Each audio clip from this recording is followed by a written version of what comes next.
Om. Om. Om Sahana Bhavatu Sahano Bhunaktu Sahaviryam Karavavahai Tejasvina Vaditamastu Ma Vidvishavahai. Om Shanti Shanti Shanti. Om, may the divine being look over us lovingly as a mother and father. May the divine being support and nourish us as a mother and father. May we have the strength and skill to study together the art of spirituality. May no misunderstandings arise amongst us. Om, peace, peace, peace be unto thee, unto us, and to all your beloved children everywhere. Dearly beloved, make it so. Hari Om Tat Sat. So namaste, everyone, or all y'all. Namaste, all y'all.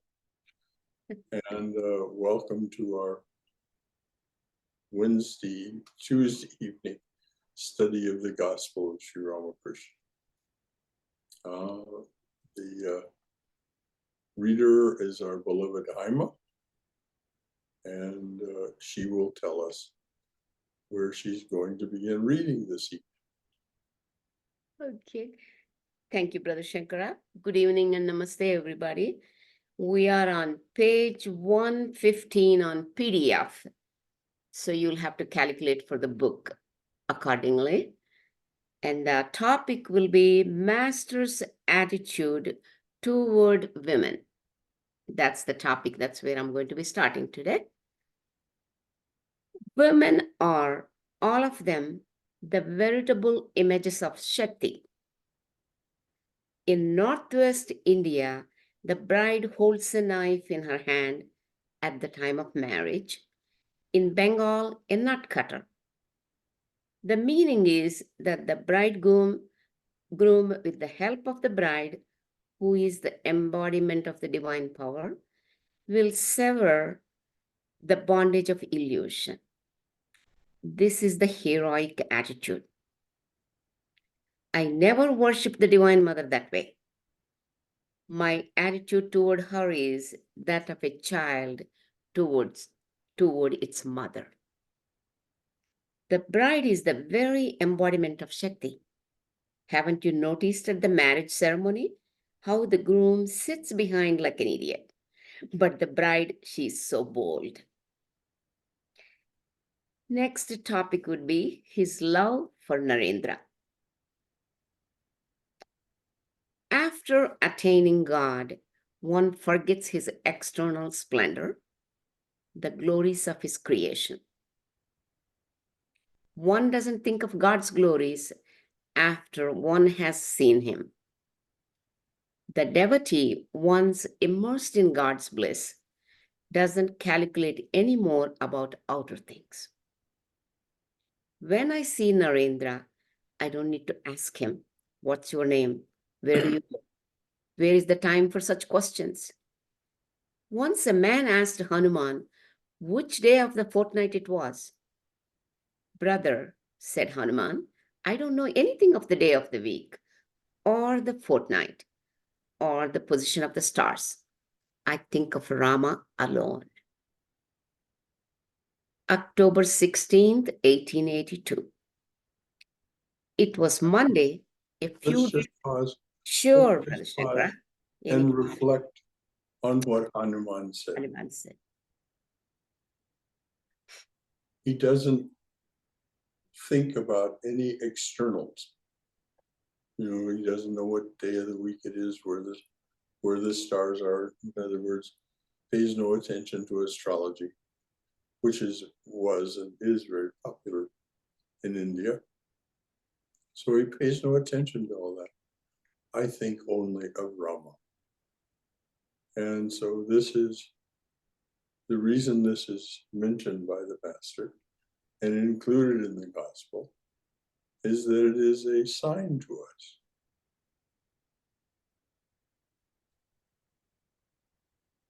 Think only of Sri Ramakrishna or whatever aspect of the divine that it is that's at the center of your heart and your spiritual practice, your Ishtadevata. Any other comments or questions about that particular idea?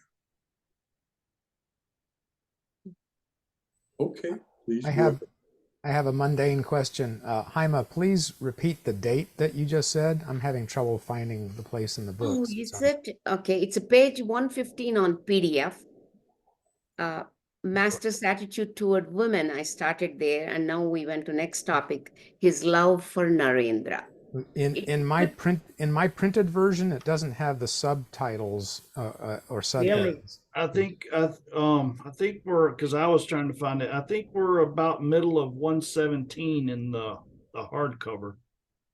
Okay. Where it says October 16th is what you said, right, Haima? It's coming, October 16th, 1882. Yeah, that's okay. on 117 in my book. Found it. Okay. Yeah. Thank you, Bhagavan Das. It's 116 here on PDF. Okay, only one page difference. And what is the date? It's October 16th, 1882. The next I will be reading. Less than 4 years before the master's passing away.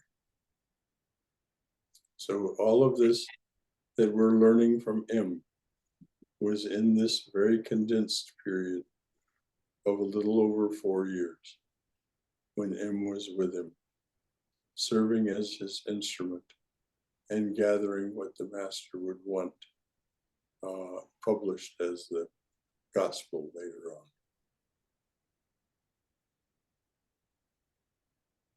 on. Okay. What? October 16th, 1882. It was Monday, a few days before the Durga Puja, the festival of the Divine Mother. Sri Ramakrishna was in a very happy state of mind, for Narendra was with him. Narendra had brought 2 or 3 young members of the Brahmo Samaj to the temple garden. Besides these, Rakhal, Ramlal, Hazra, and M were with the master. Narendra had his midday meal with Sri Ramakrishna. Afterwards, a temporary bed was made on the floor of the master's room so that the disciples might rest a while. A mat was spread, over which was placed a quilt covered with a white sheet. A few cushions and pillows completed the simple bed. Like a child, the master sat near Narendranath on the bed. He talked with the devotees in great delight. With a radiant smile lighting his face and his eyes fixed on Narendra, he was giving them various spiritual teachings, interspersing these with incidents from his own life. Master, after I had experienced Samadhi, my mind craved intensely to hear only about God. I would always search for places where they were reciting or explaining the sacred books, such as the Bhagavata, the Mahabharata, and the Adhyatma Ramayana. I used to go to Krishna Kishore to hear him read the Adhyatma Ramayana. Next, Krishna Kishore's faith. What tremendous faith Krishna Kishore had. Once, while at Vrindavan, he felt thirsty and went to a well. Near it, he saw a man standing. On being asked to draw a little water for him, the man said, "I belong to a low caste, sir. You are a Brahmin. How can I draw water for you?" Krishna Kishore said, "Take the name of Shiva. By repeating his holy name, you will make yourself pure." The low caste man did as he was told, and Krishna Kishore Orthodox Brahmin that he was, drank that water. What tremendous faith. Once a holy man came to the bank of the Ganges and lived near the bathing ghat at Aryadaha, not far from Dakshineshwar. We thought of paying him a visit. I said to Haladari, Krishna Kishore and I are going to see a holy man. Will you come with us? Haladari replied, what is the use of seeing a mere human body, which is no better than a cage of clay? Haladari was a student of the Gita and Vedanta philosophy, and therefore referred to the holy man as a mere cage of clay. I repeated this to Krishna Kishore. With great anger, he said, how impudent of Haladari to make such a remark. How can he ridicule as a cage of clay the body of a man who constantly thinks of God, who meditates on Rama, and has renounced all for the sake of the Lord? Doesn't he know that such a man is the embodiment of spirit? He was so upset by Haladari's remarks that he would turn his face away from him whenever he met him in the temple garden and stopped speaking to him. Once Krishna Kishore asked me, why have you cast off the sacred thread? In those days of God vision, I felt as if I were passing through the great storm of Ashwin and everything had blown away from me. No trace of my old self was left. I lost all consciousness of the world. I could hardly keep my cloth on my body, not to speak of the sacred thread. I said to Krishna Kishore, you will understand if you ever happen to be as intoxicated with God as I was. And it actually came to pass. He too passed through a God-intoxicated state when he would repeat only the word Om and shut himself up alone in his room. His relatives thought he was actually mad and called in a physician. Ram Kaviraj of Natagore came to see him.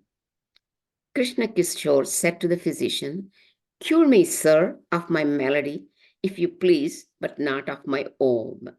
All laugh. One day, I went to see him and found him in a pensive mood. When I asked him about it, he said, the tax collector was here. He threatened to dispose of my brass pots, my cups, and my few utensils if I didn't pay the tax. So I'm worried. I said, but why should you worry about it? Let him take away your pots and pans. Let him arrest your body even. How will that affect you? For your nature is that of Ka. Narendra and others laughed. He used to say to me that he was the spirit, all pervading as the sky. He had got that idea from the Adhyatma Ramayana. I used to tease him now and then, addressing him as Ka. Therefore, I said to him that day with a smile, you are Ka. Taxes cannot move you. Any comments, Brother Shankara? Next topic is Master's outspokenness. I have a question. What does ka mean? I remember. Let me just check one more time.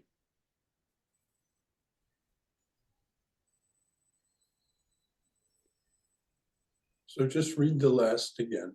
Sure. I will. A people of Nepal. Ka is people of Nepal. So, a member of such people, an agrarian aboriginal people of Laos. That's what it is, Ka means. I'm sorry, it means what? It's the people of Nepal and people of Laos, in those Aboriginal people. That's what he means. Okay. Okay, thank you. I can read the last paragraph one more time. Please, yes. One day I went to see him and found him in a pensive mood. When I asked him about it, he said the tax collector was here. He threatened to dispose of my brass pots, my cups, and my few utensils if I didn't pay the tax. So I'm worried. I said, but why should you worry about it? Let him take away your pots and pans. Let him arrest your body even. How will that affect you? For your nature is that of Ka. Narendra and others laugh. He used to say to me that he was the spirit all pervading as the sky. He had got that idea from the Achyatma Ramayana. I used to tease him now and then, addressing him as Ka. Therefore, I said to him that day with a smile, you are Ka.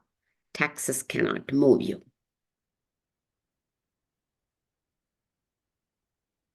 I don't have anything to add to all of that. It's very self-explanatory. Mhm. Anything else from anyone? Okay, please move on. Not a comment, Yes, please. because Krishna Kishori is has so much of faith. Because if we study the previous page in the thing,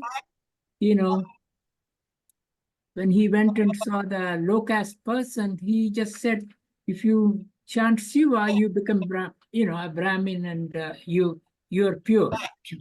But the same Krishna Kishori, when the taxman came, why he started worrying? He has a God intoxication. I'm just thinking, I don't know. I mean, maybe he doesn't know the scriptures well, that I don't know.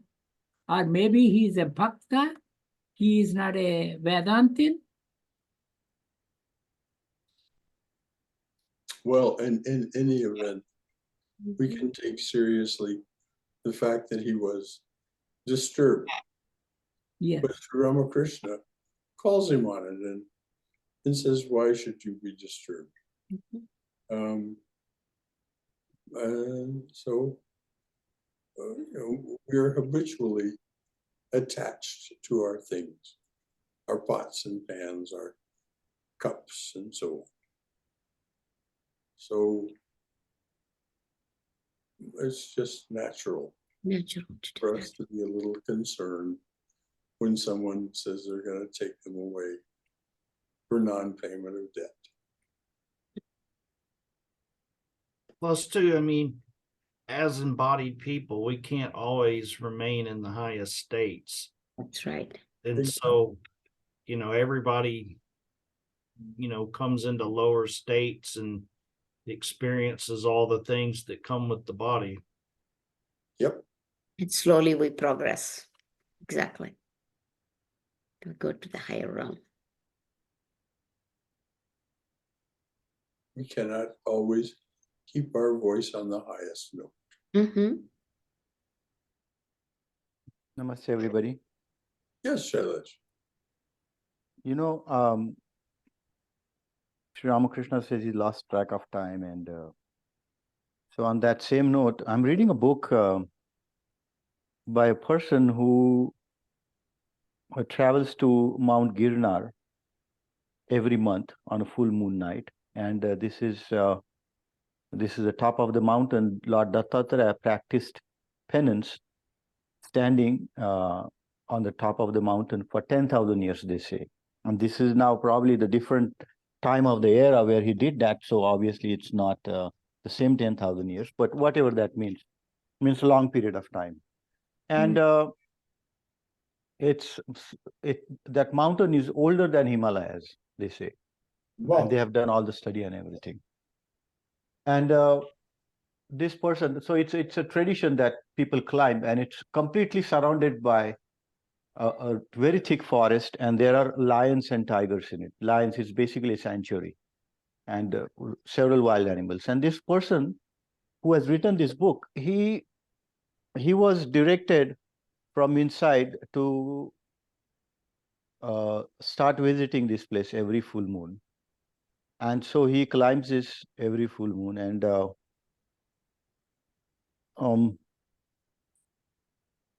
he gets empowered by, so he lives in Mumbai, and it takes him almost a day to reach there by train. And very, very poor guy.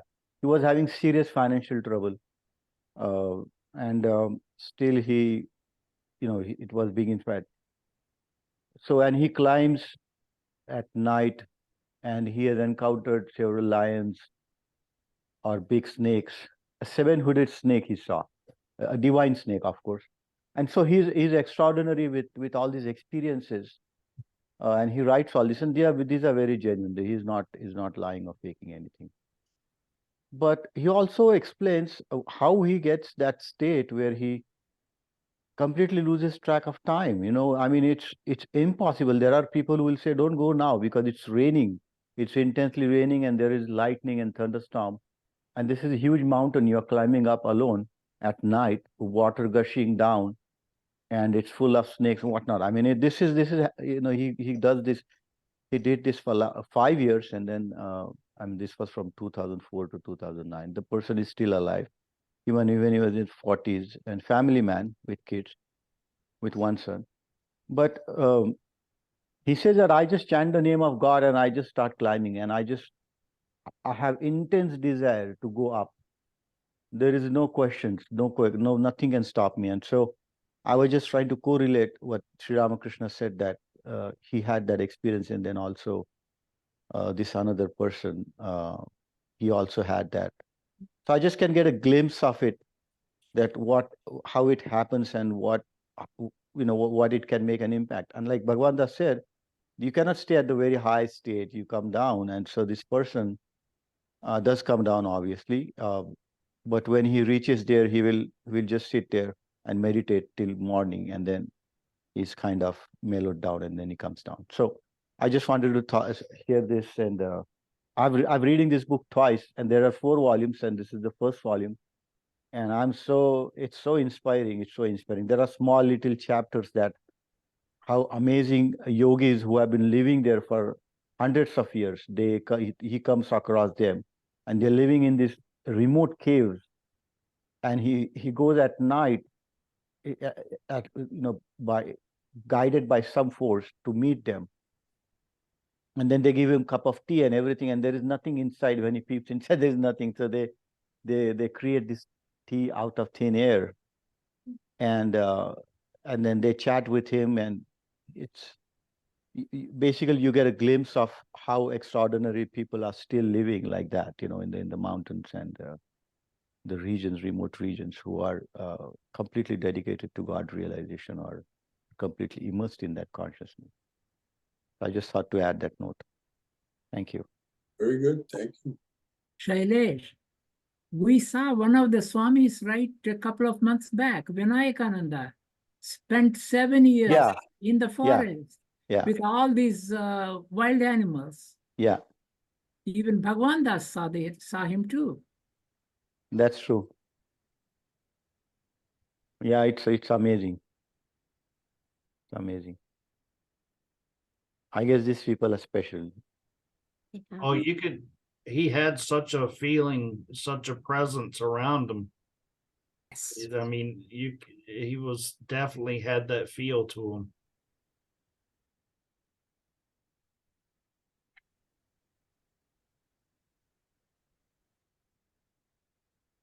All right, Tues. Okay. Thank you so much. Next topic, master's outspokenness. In that state of God intoxication, I used to speak out my mind to all. I was no respecter of persons. Even to men of position, I was not afraid to speak the truth. One day, Jatindra came to the garden of Jadu Malik. I was there too. I asked him, "What is the duty of man? Isn't it our duty to think of God?" Jatindra replied, "We are worldly people. How is it possible for us to achieve liberation?" Even King Yudhishthira had to have a vision of hell. This made me very angry. I said to him, "What sort of man are you? of all the incidents of Yudhishthira's life, you remember only his seeing hell? You don't remember his truthfulness, his forbearance, his patience, his discrimination, his dispassion, his devotion to God. I was about to say many more things when Hriday stopped my mouth. After a little while, Jatindra left the place, saying he had some other business to attend to. Many days later, I went with the captain to see Raja Surendra Tagore. As soon as I met him, I said, I can't address you as Raja or by any such title, for I should be telling a lie. He talked to me a few minutes, but even so, our conversation was interrupted by the frequent visits of Europeans and others. A man of Rajasic temperament, Surendra was naturally busy with many things. Jatindra, his eldest brother, had been told of my coming, but he sent word that he had a pain in his throat and couldn't go out. One day, in that state of divine intoxication, I went to the bathing ghat on the Ganges at Varanagore. There I saw Jaya Mukherjee repeating the name of God, but his mind was on something else. I went up and slapped him twice on the cheeks. At one time, Rani Rashmani was staying in the temple garden. She came to the shrine of the Divine Mother, as she frequently did when I worshipped Kali, and asked me to sing a song or two. On this occasion, while I was singing, I noticed she was sorting the flowers for worship absent-mindedly. At once, I slapped her on the cheeks. She became quite embarrassed and sat there with folded hands. Alarmed at this state of mind myself, I said to my cousin Haladari, just see my nature. How can I get rid of it? After praying to the Divine Mother for some time with the great yearning, I was able to shake off this habit. The next topic would be his anguish at worldly talk. Any comments, Brother Shankara, from you or anyone else?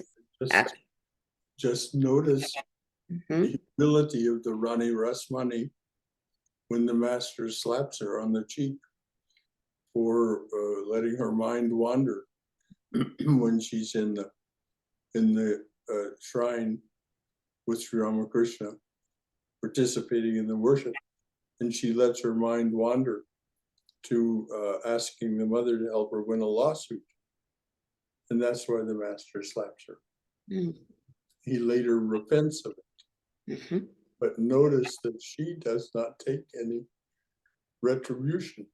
That's She simply accepts it with humility, which lets you know why she had such greatness, that she was the one chosen to build that Kali temple.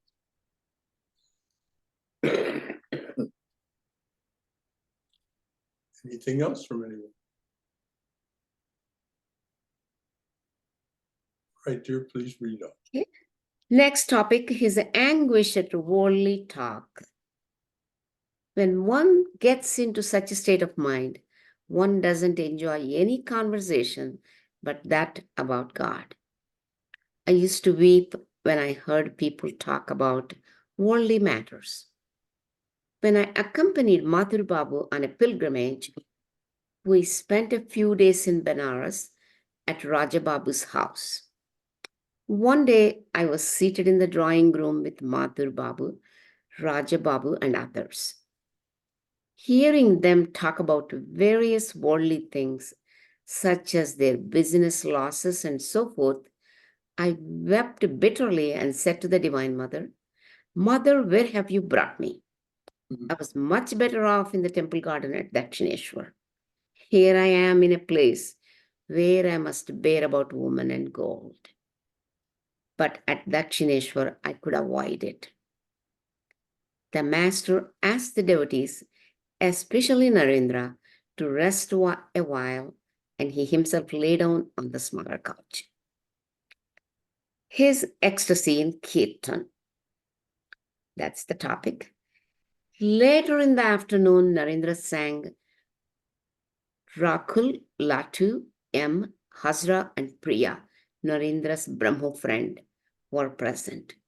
The singing. Just a moment. Sure.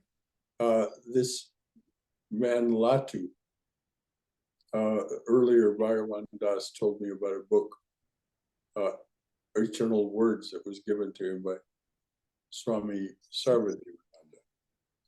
And the monastic name taken by Latu was Adbhutananda.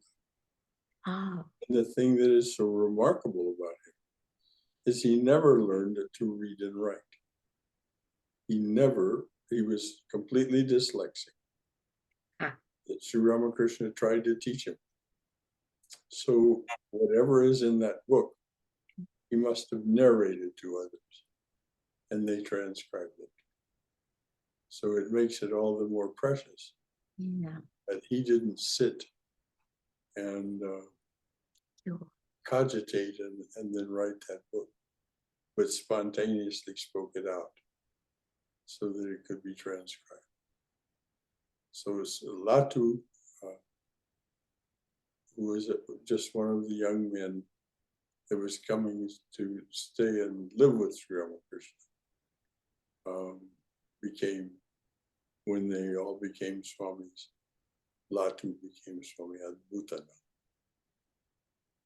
So I just wanted to make that connection for Sure, thank you. Thank you, brother, because I never would have known that, or at least unless it tells you in the book, which it probably does. It probably it's in there in the introduction, I'm sure it is. But it doesn't mean that everybody knew it or would want to know. Anything else from anyone while we're stopped? Okay, please. Was the Lord Maharaj Adbhutananda was in Bombay anytime? I don't No, know. because the reason why I say is one time, I think he was in Bombay. The Swamiji from used to be in Boston. He passed away. Swami Sarvagatananda. Uh-huh. He, he was Adbhutananda was the one who suggested to him that he should become the Swami and all those things. And then he suggested, your temperament fits, go to, what is this? Not Vrindavan. Another one where there is a big hospital and, somewhere near the Himalayas and, So, he was thinking he doesn't have the money and he was thinking how to go. Then Swami says, the best way for you to go is to walk. And Sarvagatananda walked 1,000 miles to that place. And on his way, he had few other experiences. Yes, there have been many examples of these great ones. Sri Dharananda had a similar experience. Yes, there's just these ones who were Sri Ramakrishna's direct disciples and became one of the monastics. These are certainly not ordinary people. And so what they say and what we hear from them, as Bhagavan Das will read this book, Eternal Words, he'll hear a perspective that would not otherwise come to his ears or mind, because Adbhutananda, Latu Maharaj, was just unique. Anything else? He suggested him to go to Badrinath. I just remember. Mm-hmm. Beautiful.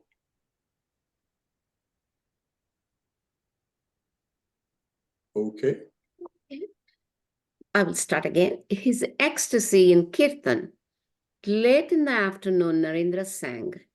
Rakul, Latu, M, Hajra, and Priya, Narendra's Brahmo friend, were present. The singing was accompanied by the drum. Meditate, O my mind, on the Lord Hari, the stainless one, pure spirit through and through. How peerless is the light that in him shines. How soul bewitching is his wondrous form. How dear is he to all his devotees. After this song, Narendra sang, Oh, when will dawn for me that day of blessedness, when he who is all good, all beauty, and all truth will light the inmost shine of my heart? When shall I sink at last, ever beholding him into that ocean of delight?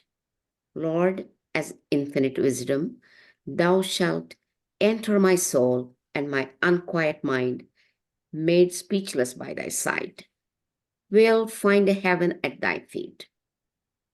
In my heart's firmament, O Lord, thou wilt arise as blissful immortality. And as when the chakora beholds the rising moon, it sports about for very joy. So too shall I be filled with heavenly happiness when thou appearest unto me. Thou one without a second, all peace, the King of Kings. At thy beloved feet I shall renounce my life, and so at last shall gain life's goal. One shall enjoy the bliss of heaven while yet on earth. Where else is the boon so rare bestowed? Then shall I see thy glory, pure and untouched by stain. As darkness flees from night, so will my darkest sins desert me at thy dawn's approach. Kindle in me, O Lord, the blazing fire of faith to be the pole star of my life. O succor of the weak, fulfill my one desire. Then shall I bathe both day and night in the boundless bliss of thy love and utterly forget myself, O Lord, attaining thee. Narendra sang again. With beaming face, chant the sweet name of God till in your heart the nectar overflows. Drink of it ceaselessly and share it with all.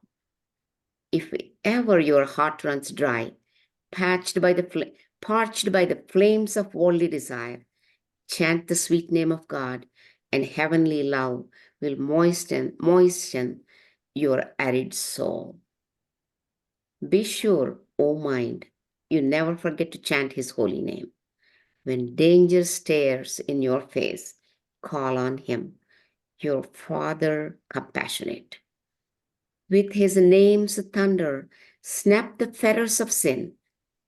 Come, let us fulfill our heart's desires by drinking deep of everlasting joy, made one with him in love's pure ecstasy. Now Narendra and the devotees began to sing kirtan, accompanied by the drum and cymbals. They moved round and round the master as they sang. Immerse yourself forevermore, O mind, in him who is pure knowledge and pure bliss. Next they sang, Oh, when will dawn for me that day of blessedness, when he who is all good, all beauty, and all truth will light the inmost shine of my heart. At last, Narendra himself was playing on the drums, and he sang with the master, full of joy.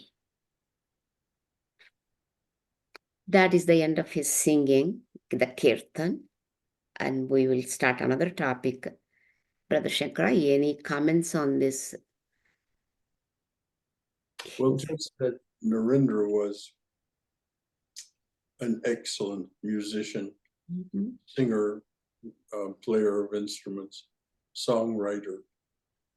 And as such, he just enchanted Sri Ramakrishna and the other devotees, but especially the master. The master just loved his singing.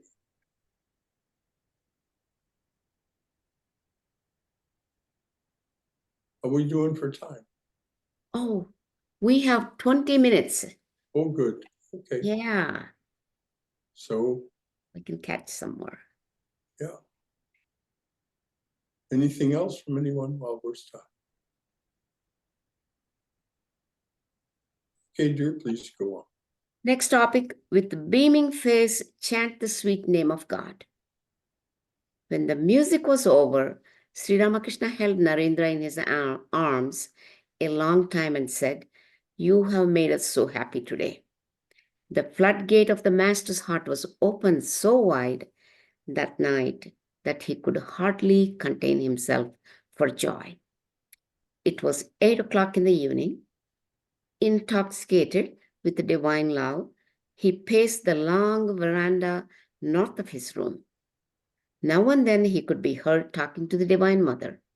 Suddenly he said in an excited voice, "What can you do to me?" Was the master hinting that Maya was helpless before him, since he had the Divine Mother for his support? Narendra, M, and Priya were going to spend the night at the temple garden. This pleased the master highly, especially since Narendra would be with him. The Holy Mother, who was living in the Nahabat, had prepared the supper. Surendra bore the greater part of the master's expenses. The meal was ready, and the plates were set out on the southeast veranda of the master's room. Near the east door of his room, Narendra and the other devotees were gossiping. Narendra: "How do you find the young men nowadays?" M: "They're not bad, but they don't receive any religious instructions." Narendra: "But from my experience, I feel they're going to the dogs. They smoke cigarettes, indulge in frivolous talk, enjoy foppishness, play truant, and do everything of that sort. I have even seen them visiting questionable places." M: "I didn't notice such things during our student days." Narendra: "Perhaps you didn't mix with the students intimately. I have even seen them talking with people of immoral character. Perhaps they are on terms of intimacy with them." M: "It is strange indeed."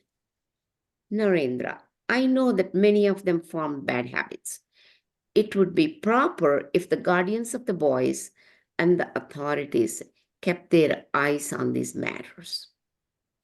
They were talking thus when Sri Ramakrishna came to them and asked with a smile, "Well, what are you talking about?" Narendra: "I've been asking M about the boys in the schools. The conduct of students nowadays isn't all that it should be."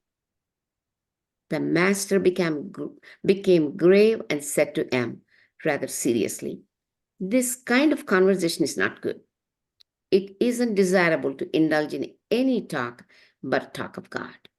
You are their senior and you are intelligent. You should not have encouraged them to talk about such matters." Narendra was then about 19 years old and M about 28. Thus admonished, M felt embarrassed, and others also fell silent. While the devotees were enjoying their meal, Sri Ramakrishna stood by and watched them with intense delight. That night, the master's joy was very great. After supper, the devotees rested on the mat spread on the floor of the master's room. They began to talk with him. It was indeed a mart of joy.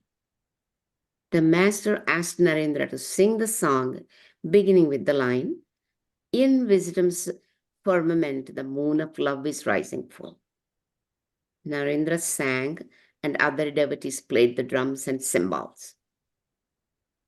"In wisdom's firmament, the moon of love is rising full, and love's flood tide in surging waves is flowing everywhere. O Lord, how full of bliss thou art, victory unto thee. That's the song. On every side shine devotees like stars around the moon. Their friend, the Lord, all merciful, joyously plays with them. Behold, the gates of paradise today are open wide. The soft spring wind of the new day raises fresh waves of joy. Gently it carries to the earth the fragrance of God's love, till all the yogis, drunk with bliss, are lost in ecstasy. Upon the sea of the world unfolds the lotus of the new day, and there the mother sits, enshrined in blissful majesty. See how the bees are mad with joy, sipping the nectar there. Behold the mother's radiant face, which so enchants the heart and captivates the universe. About her lotus feet, bands of ecstatic holy men are dancing in delight. What matchless loveliness is hers! What infinite content pervades the heart when she appears!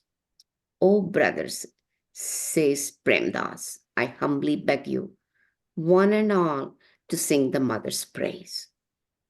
Sri Ramakrishna sang and danced, and the devotees danced around him. That's the end of that particular topic. And we're moving on to a devotee's dream. When the song was over, the master walked up and down the northeast veranda where Hazra was seated with M. The master sat down there. He asked the devotee, do you ever have dreams? Devotee, yes, sir. The other day I dreamt a strange dream. I saw the whole world enveloped in water. There was water on all sides. A few boats were visible, but suddenly huge waves appeared and sank them. I was about to board a ship with a few others when we saw a Brahmin walking over that expanse of water. I asked him, how can you walk over the deep? The Brahmin said with a smile, oh, there is no difficulty about that. There is a bridge under the water. I said to him, where are you going? To Bhavanipur, the city of the Divine Mother, he replied. Wait a little, I cried. I shall accompany you. Master, oh, I am thrilled to hear the story. Devotee, the Brahmin said, I am in a hurry. It'll take you some time to get out of the boat. Goodbye. Remember this path and come after me. Master, oh, my hair is standing on end. Please be initiated by a guru as soon as possible. Shortly before midnight, Narendra and the other devotees lay down on a bed made on the floor of the master's room. At dawn, some of the devotees were up. They saw the master, naked as a child, pacing up and down the room, repeating the names of the various gods and goddesses. His voice was sweet and nectar. Now he would look at the Ganges, now stop in front of the pictures hanging on the wall, and bow down before them, chanting all the while the holy names in his sweet voice. He chanted Veda, Purana, Tantra, Gita, Gayatri, Bhagavata, Bhakta, Bhagavan. Referring to the Gita, he repeated many times, Tagi, Tagi, Tagita. Now and then he would say, O Mother, thou art verily Brahman, and thou art verily Shakti. Thou art Purusha, and thou art Prakriti. Thou art Virat. Thou art the Absolute, and thou dost manifest thyself as the relative. Thou art verily the 24 cosmic principles. In the meantime, the morning service had begun in the temples of Kali and Radhakanta. Sounds of conch shells and cymbals were carried on the air. The devotees came outside the room and saw the priests and servants gathering flowers in the garden for the divine service in the temples. From the Nahabat floated the sweet melody of musical instruments befitting the morning hours. Narendra and the other devotees finished their morning duties and came to the master. With a sweet smile on his lips, Sri Ramakrishna was standing on the northeast veranda close to his own room. Narendra, we noticed several sannyasis belonging to the sect of Nanak in the Panchavati. Master, yes, they arrived here yesterday. To Narendra, I'd like to see you all sitting together on the mat. As they sat there, the master looked at them with evident delight. He then began to talk with them. Narendra asked about spiritual discipline. Master, bhakti, love of God, is the essence of all spiritual discipline. Through love, one acquires renunciation and discrimination naturally. That's the end of the topic, Brother Shankara. Any purport or comments from you or anyone? I don't think there's anything for me to add. Very self-explanatory. Okay, I'll move on then. Disciplines of Tantra is the next topic. Narendra, isn't it true that the Tantra prescribes spiritual discipline in the company of women? Master, that's not desirable. It's a very difficult path and often causes the aspirant's downfall. There are three such kinds of discipline. One may regard woman as one's mistress or look on oneself as her handmaid or as her child. I look on woman as my mother. To look on oneself as her handmaid is also good, but it's extremely difficult to practice spiritual discipline looking on woman as one's mistress. To regard oneself as her child is a very pure attitude. The sannyasis belonging to the sect of Nanak entered the room and greeted the master, saying, Namo Narayanaya. Sri Ramakrishna asked them to sit down. Next, all is possible with God. Nothing is impossible for God. Nobody can describe his nature in words. Everything is possible for him. There lived at a certain place two yogis who were practicing spiritual discipline. The sage Narada was passing that way one day. Realizing who he was, one of the yogis said, You have just come from God himself. What is he doing now? Narada replied, Why, I saw him making camels and elephants pass and repass through the eye of a needle. At this, the yogi said, Is that anything to wonder at? Everything is possible for God. But the other yogi said, What?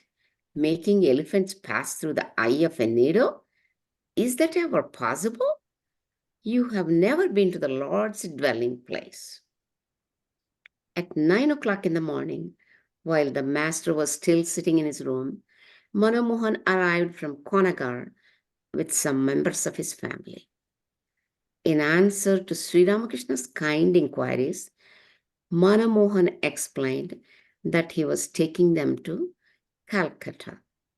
The master said, Today is the first day of the Bengali month, an inauspicious day for undertaking a journey. I hope everything will be well with you. With a smile, he began to talk of other matters.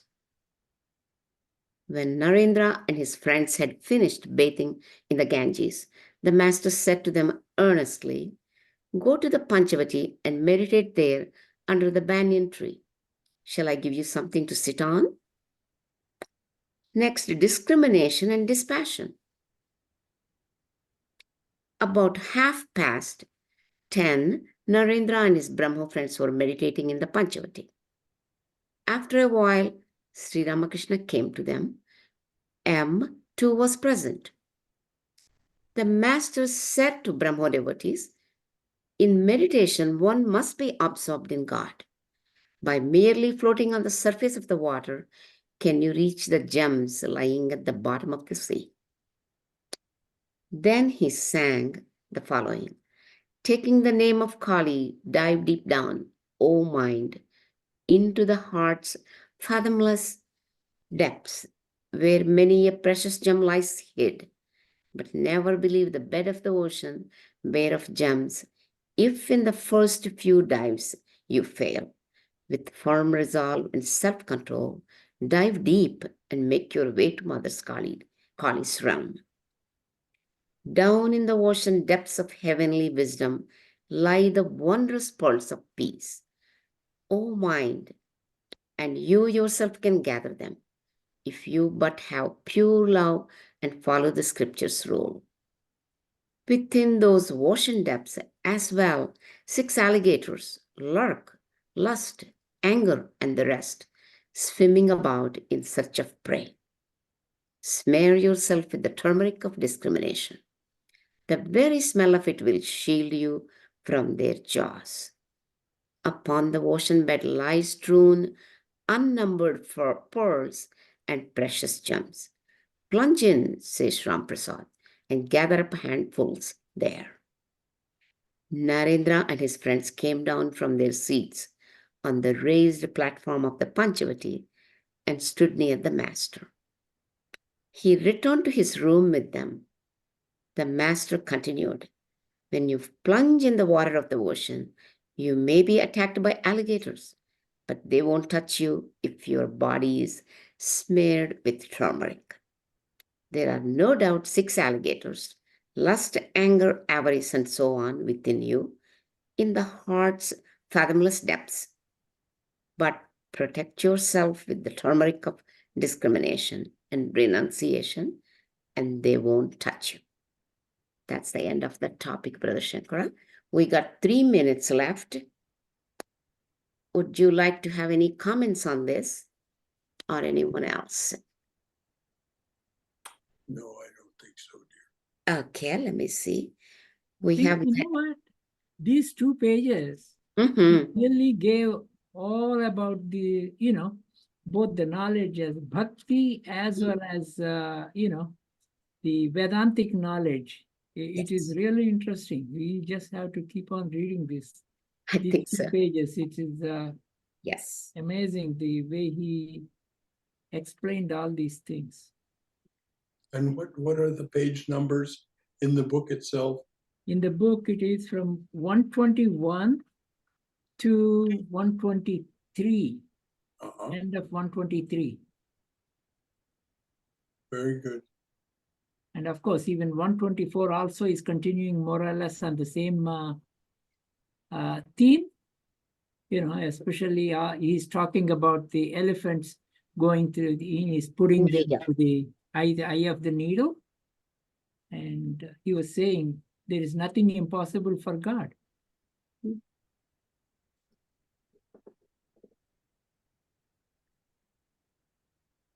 Well, we have just 2 minutes left. We have 2 minutes left. I think we'll just leave it at We'll leave that. it there. Okay, sure, Brother Shankara. Anything else from anyone before we close? All right, dears. It's, of course, the Christmas season, which fills our hearts with thoughts of Lord Jesus Christ. I had a dear friend come and visit today, Deacon Bob Howard. 40 years a deacon in the Catholic Church. A man of great spiritual discernment and joy. It was wonderful to have him here.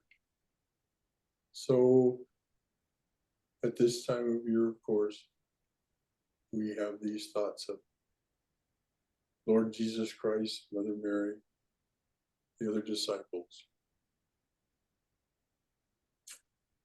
And so let those feelings and those thoughts sweep over you. Those 2 are the holiest of thoughts. Jai Shri Guru Maharaj Ji Ki Jai. Durga, Durga, Durga. May we be safe. May we be healthy. May we be cheerful. May we have peace of mind. And may we go forward in the knowledge that that Mother, Father being, divine being that is introduced in the opening prayer for these sessions, holds us in a loving and protective embrace. And of course, the same is true of Lord Jesus Christ and Mary.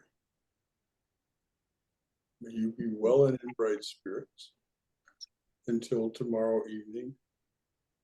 For those of you who choose to join us, when we read and discuss Realizing God.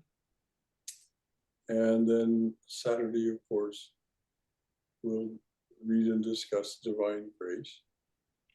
And then on Sunday, the topic for this Sunday's talk is Christianity as a non-dual spiritual path.